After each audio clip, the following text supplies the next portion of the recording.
Hi, welcome back. As you've probably noticed, I've been away for a little bit.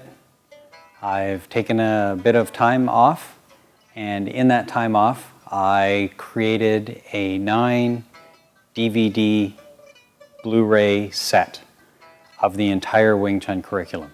So I guess I didn't really have time off. Anyway, now that that's done, it's out there, it's available. I can finally make it back into the studio, start to do some additional lessons for you. As you'll notice, we're shooting out here on the school floor. This is where we train, this is where I have classes in Atlanta, and this is where we're going to be doing our class sessions. This is where we're going to do our lessons for the foreseeable future. I like to do them out here so that we give a little bit of a feeling of, okay, you're in class with me. So these are going to be class type sessions, little things that pop out throughout the day as we're training, little things that come up or questions that we have or things that I think are important for you to know for your training. I'm going to take an opportunity here and I'm going to talk about those things specifically. I want to talk about Bong Sao. And this is kind of a misunderstood technique that a lot of people play.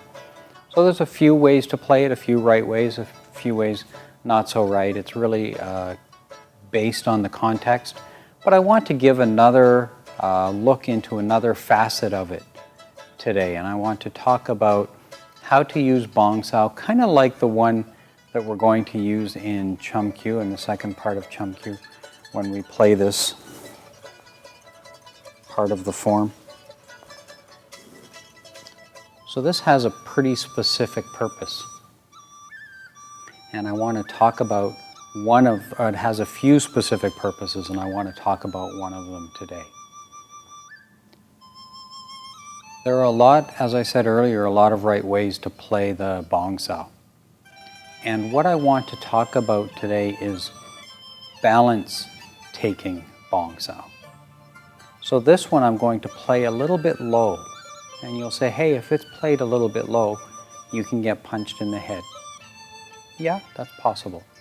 For our Chi Sao drill, we don't allow people to punch us in the head because we believe Bong Sao isn't used to protect the head. We believe Bong Sao protects this area down here.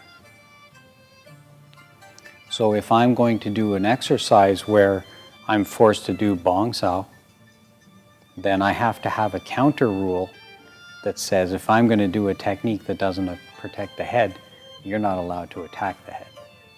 And then later, when we get further on into the curriculum, we start talking about how to attack and how to protect the head.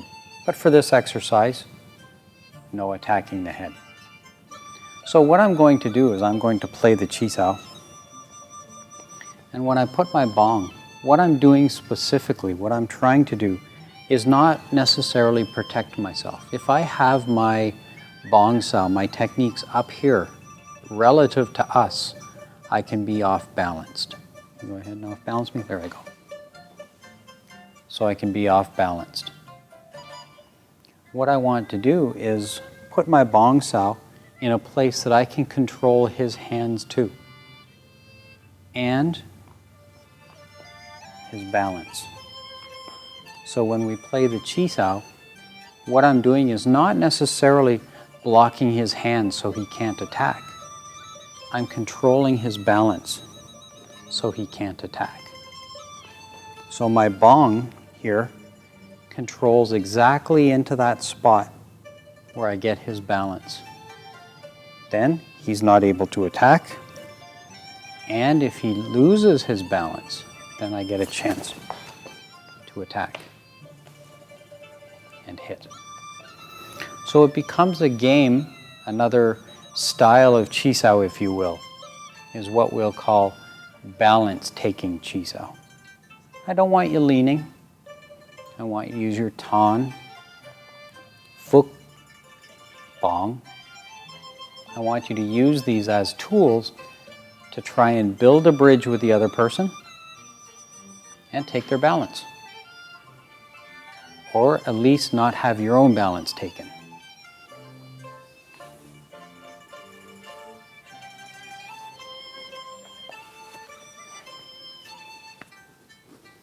So it's different. There's some feeling going in there. We're checking. Go ahead and take my balance. Yeah. We're checking for balance. We're checking for each other's, building the bridge. And we're just checking. So I can do Pak. Pak takes his balance.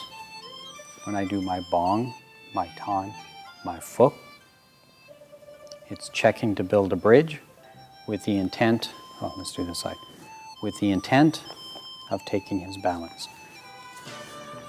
Oh, sneaky. There it goes. Yeah. There it goes.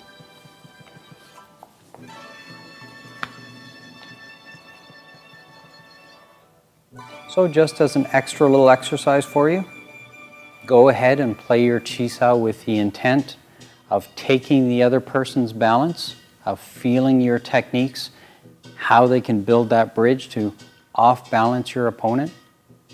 Have a little bit of fun, take your time, keep things fluid, try not to be shovey. Find a nice, elegant, refined, exactly that position where you can offset or upset your opponent's balance, get them in a position where they're not able to fly a fist. That's all I'd like to say about the Bong Sao and about balance taking Chi Sao for this lesson. Once again, I thank you all for watching. I look forward to seeing you again. Until then, bye for now.